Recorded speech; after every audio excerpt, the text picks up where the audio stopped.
Sindhi haiku जो ही नओं किताबु अची रहियो आहे। सिंधी हाइकू 575। हिन जी लिखंदड़ आहे माया वसंदाणी। ही हिन जो कवर पेज आहे।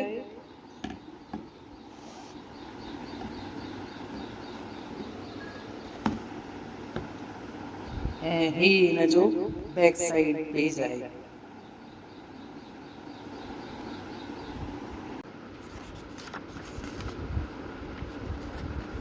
सब खां पहले अर्पणा। विशेष आभार। हीअ किताब ॿिनि लिपियुनि में ॾिनल आहे। हिकु अरबी लिपि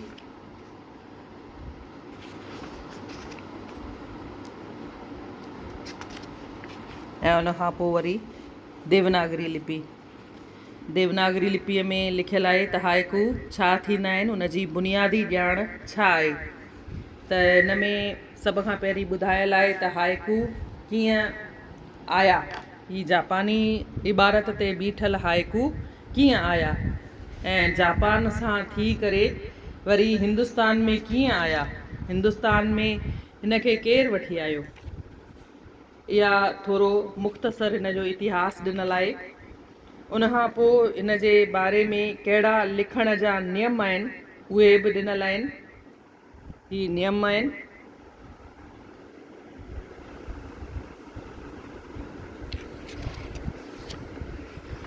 वरी मुंहिंजे कलम मां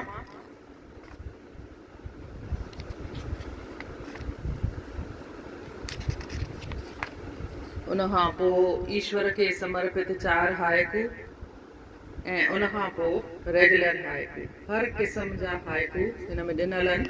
अमूमन 600 650 हाइकू ॾिनल आहिनि। 176 सुफ़्हनि जी हीअ किताब आहे। जेको काव्य में रुचि थो रखे, नज़्म में रुचि थो रखे, उन लाइ तमामु काराइती किताब आहे।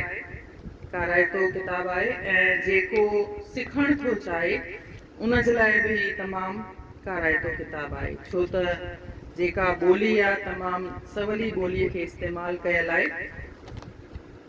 ॿिन्हिनि लिपियुनि में ॾिनल आहे। आम्हूं साम्हूं ॾिनल आहे। जेके ॿई लिपियूं सिखणु था चाहिनि उन्हनि जे लाइ बि हिन में ज़ेर ज़बर सहित अरबी लिपि लिखियलु आहे त उन्हनि खे पढ़ण में तमामु सवलाई थींदी।